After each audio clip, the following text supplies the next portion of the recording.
Now, you'll chalk it up to the scheme and this, that, and the other. You brought up Justin Jefferson still putting up numbers regardless of who's next to him.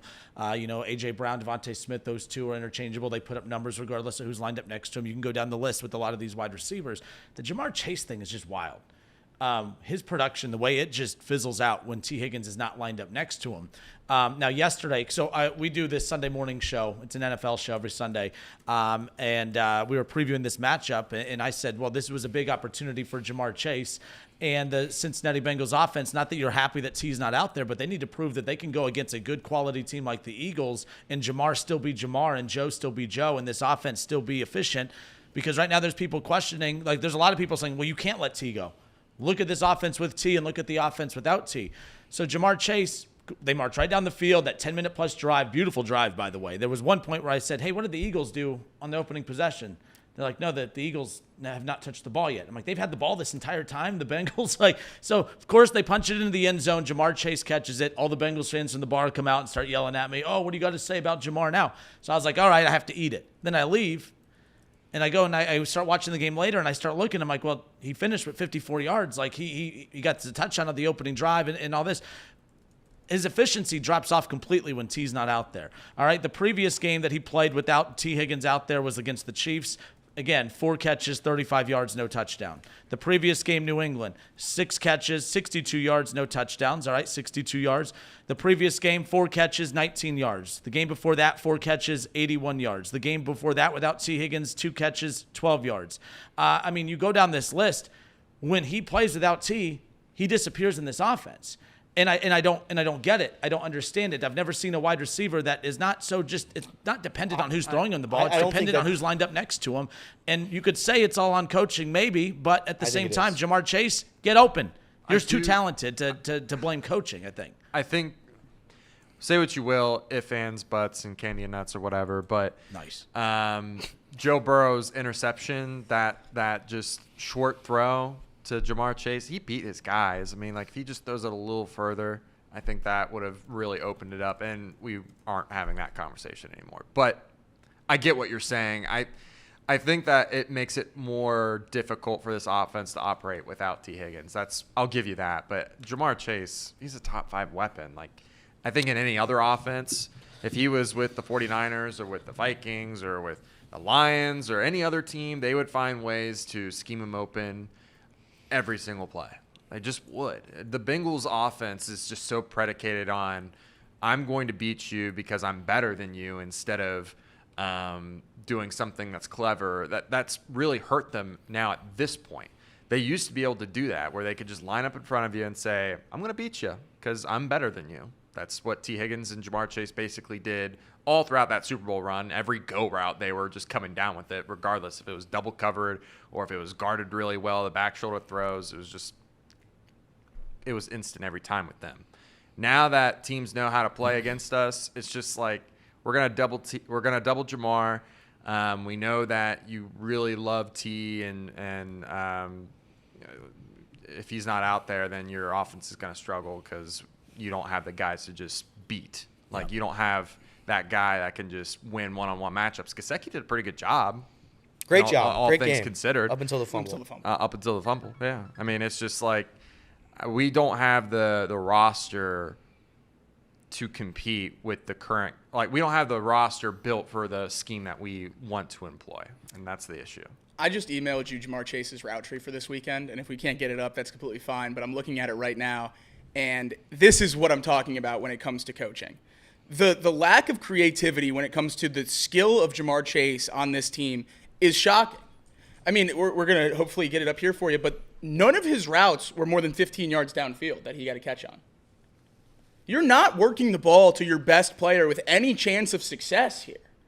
You're using him as if he's a gimmick guy, a change of pace receiver that can only – It's like Debo. That was the question about Debo for a while. They were saying that the reason people put more value in Ayuk than Debo is because Debo was falling into that gimmicky route runner, right, as opposed to being a guy that could just go out there and open the field, this, that, and the other. And I'm not saying that's Jamar. I'm just saying that's, and I see it on the screen now. Terrible. They don't throw the ball downfield, dude. And you see these same next gen stats graphs of the other elite wide receivers in the league, And you can't see where one route starts and another route ends. It's crossers. It's everywhere, starting different spots on the field, slot, outside, left, right. It's amazing. Has this changed over the years, though? No.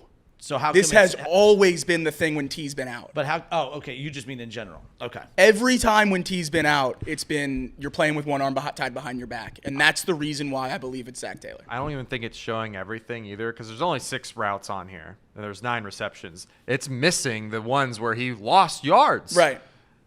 Unreal, man. Unreal. Right. There has to be somebody in the world that can figure out a way to have Joe Burrow as your quarterback throw the ball to Jamar Chase down the field. Doesn't seem like it takes a rocket scientist. There's somebody in the National Football League who has these capabilities. And it's like I don't know what else to say other than like Zac Taylor just isn't good enough. I know what he's done. I get it. He had a miracle run in 2021 and then went to another AFC Championship game the next year. I'm thank you very much. He's done more for this city as a head coach than maybe anybody in the last 30 years. So yeah, it's a commendable job, but you don't get Joe Burrow until age 40. Just not going to happen. I don't see a world where Joe Burrow plays till age 40 as a Cincinnati Bengal. So if we have limited time with him and he's healthy, there's zero excuse to not make the playoffs, to not have success. And unfortunately it falls on Zac Taylor. That's where it's going to fall. We can sit here and blame coordinators, but Zac Taylor calls the plays. So I'm tired. Well, I think that's where it falls for Bengals fans. I keep saying that's not where it's going to fall for this front office. And I know it is. I know it's not, but you have to. You have to look at it. I think what it comes down to, honestly, is Joe Burrow. Is if Joe Burrow's done with him, he has to talk to somebody. And I think if he is able to communicate that to the front office, then maybe Taylor's gone. The only chance Zac Taylor is fired is Joe Burrow publicly says he wants Zac Taylor fired. That is the only chance. Zac Taylor's under contract through 2026. After this season, if it continues to go as bad as it's going right now, they will fire Lou Anarumo as a scapegoat on the defensive side of the football when he doesn't have any talent at those defensive positions. They will fire Lou. They'll bring in a new defensive coordinator, and they'll give Zac Taylor another shot in 2025. Yeah. If it's that bad again, maybe they move on from him in 25, going into 26. I think the first chance the Bengals fans have of no Zac Taylor on that sideline is the 2027 season, because that's when his contract is up, and I don't see any way that this Brown family is eating money to fire a head coach. I just don't see it. It's just I look around the league. The Washington Commanders, they have zero defense. You talk about not having a defense. They don't have a defense in sight. Not one player. Their offense looks like the best offense in the league. They got a rookie quarterback throwing 65-yard Hail Marys with a winning record, winning the NFC East. They're able to figure it out. Every other team's able to figure it out if you have a good quarterback. Every team. Why are the Bengals unable to figure it out? I know the defense is bad, and I'm not going to blame Joe Burrow. Because that's maybe where outside the Cleveland fans say, well, why doesn't Burrow get? Because I don't blame Burrow for this. The offense has sucked for 3 straight weeks, though. How does he get no blame? And that's fair. I just think if the play call, not all the, and to be fair, I'm not saying all the blame. No, we don't need to beat up on him, but I'm just saying But Kenner, look at that route tree that Jamar. That was his best wide receiver. He's not going to have a route that runs more than 10 yards down the field. You could still give him the football. Sure, they did. They threw it to him 9 completions. And threw it to him 11 times. 11 times. Yeah. They got him involved. It's just for nothing. But it can't be when last week you were saying you were just out on Justin Herbert. You said you were out on him as a quarterback. This is a guy that has not had good OCs at all. He has not had good – he's had good weapons on the roster, but just not healthy. And, you see what he's working with this year. You say you're out on him, and you put a lot of blame on him for not being able to make it work with a lot of things that are off around him. Josh Allen, when things started going bad last year, we didn't say, well, Ken Dorsey's the problem. Ken Dorsey, by the way, OC for Cleveland, whatever. We'll get to that in a bit. But we didn't sit there and say, well, Josh Allen, I still think he's a top 2 quarterback, but I think it's just Ken Dorsey that's the problem. No, I feel like we're homering Joe Burrow a bit by not holding him accountable slightly, because it's not fair at all when Josh Allen's looking over at Joe Burrow saying, oh, poor Joe Burrow, you can't make it work with Jamar. You think Patrick Mahomes, and by the way, no one feels bad for Patrick Mahomes, but Patrick Mahomes laughing at this idea that the Bengals, it's the play calling that they can't figure it out with Jamar Chase and Joe Burrow. We could say the play calling is a problem, and I agree that I defended Zach early because I said, hey, the offense isn't the problem, the defense is. But the offense has been a problem for going on almost a month now. I think, yes, Zac Taylor, I'm all on board now with questioning him. I think that's beyond fair. But at some point, Joe Burrow averaging 206 yards a game the last 3 games, averaging a touchdown a game the last 3 games. I think that's we can criticize him, and I think it's fair to say, hey, you're playing a role in this too. You made a name for yourself overcoming deficiencies your entire time in Cincinnati, and now we're going to use all the deficiencies or all the roadblocks and say, well, no, Joe Burrow can't overcome this. I think he's overcome worse, getting sacked 70 times in a season and leading a team to a Super Bowl. I mean, that was magnificent. That was fantastic stuff. I just think this team's still too talented, and I have a hard time giving him the benefit of the doubt when you have weapons. May not be the greatest scheme in the world, but find a way to make it work, and he hasn't been able to the last 3 weeks, even though they're 2-1 in the last 3 weeks, to be fair. How many top 10 quarterbacks in the NFL don't have a winning record right now? Or don't have a chance at the playoffs? I think it's seemingly. a knock on Burrow. That's the problem. There's a But chance I he don't could think it finish is a in knock last. I don't think it's a knock on Burrow because I think Burrow's done what he's been at. I think Burrow has played as good as you can possibly play in this offense that was schemed for children.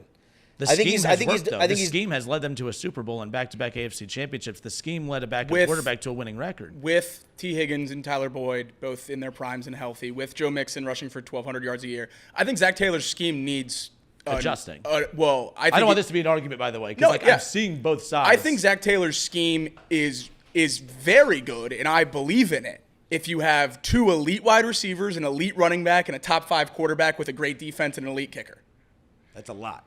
That's exactly. a lot of ifs. And they had all of that on the Super Bowl run. Yep. An elite defense, a kicker that didn't miss, 3 probably top 30 receivers. Yeah.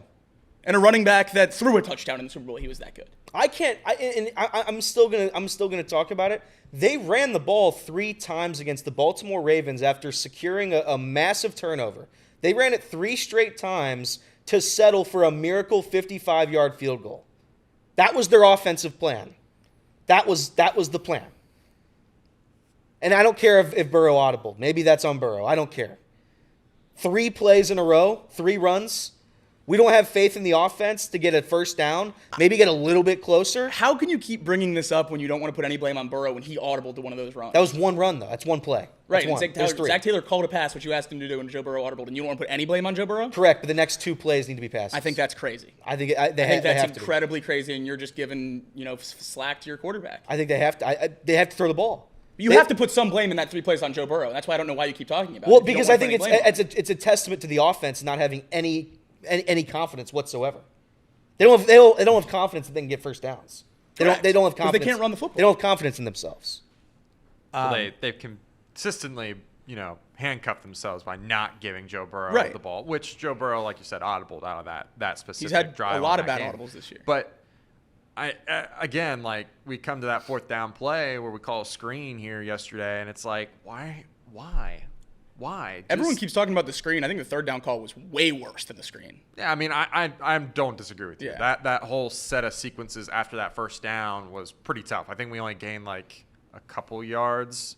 Well, I mean, obviously we got 9 yards, but we got 6-7 yards the first play, and then 2 the next, and then 1, and then we go for it on 4th down and can't convert because we can't get a yard. I don't know, man. It's just if you're gonna go for it in this offense, clearly running the ball is not going to get it done. Give Joe Burrow the options to make the right decision. That's all we've asked for all season long, and it just never, ever plays out that way. He never gets the opportunity to prove that he is that dude. Well, and I think that's what's killing me this year is that they are not giving Joe Burrow the chances to prove that he's the clutch quarterback that we know he can be. Which is why I get scared when we have this conversation about who shares blame where and here, there, whatever. Joe Burrow's audibling out of plays where he was asked to throw the football, to run the ball. Does he have confidence in himself? Does he have issues with that? I don't know. Why is Zac Taylor calling a screenplay to Jamar Chase? Why aren't you giving Joe Burrow the chances to throw the football on 4th down? Well, let me ask you this. If Joe Burrow has the ability, if we're going to talk about the plays that Joe Burrow has he's changed up at the line of scrimmage into, if he's going to call an audible into a bad play, Joe Burrow has the power to audible into a good play too.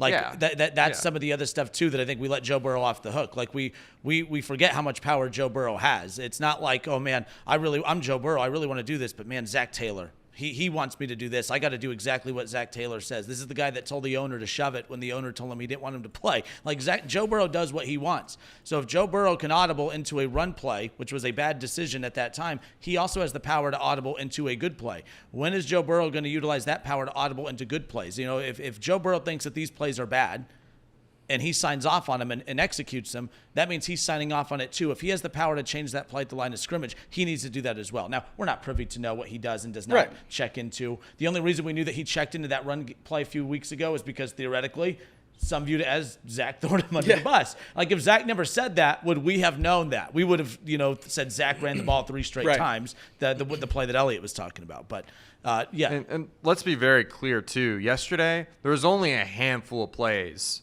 that really went south that we could point at that just completely derailed the game. It was the 4th down, it was the interception, and the fumble. Those are really only 3 plays that just completely killed the day on offense. And unfortunately, 2 of those are turnovers, and one of those directly was a Joe Burrow mistake, interception that he just threw the ball too short, made a good play, the corner slapping the ball up in the air. But it's that 4th down call. Like, out of all the mistakes that this team makes, you can't have coaching be one of the errors. You can't have Joe Burrow missing a guy by just 2 yards be that mistake when you need to play perfect on offense, right? We've had that discussion plenty of times this season, but They don't know how to, they don't know how to QB sneak. yeah, they don't know how They- to. it's a- I don't they think just don't get it. Well, thank God we're not QB sneaking. Let's get that out there. Well, God bless that we're not running a QB sneak on 4th and 1.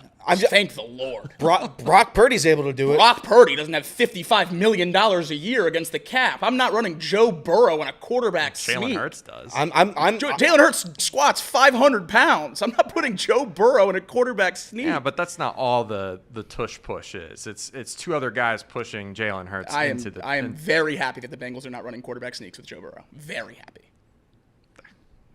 I just couldn't disagree more. I mean, if you're not going to feel comfortable with Joe Burrow sneaking it, then put someone else in there and just man up. Correct. I kind of agree with Tom on this point. You're asked your lineman to get 1 yard. Get the damn 1 yard, okay? Put someone in there that'll actually get the 1 yard. Quarterback sneak it. Let's be men, right? That's the other thing, too, is like our roster construction is all built around the pass. We can't run the ball. Some of it is scheme-wise, but some of it is also just the linemen can't block. They can't run block. They're not good enough to run block. I love that. Casey, we're cutting that. Let's be men.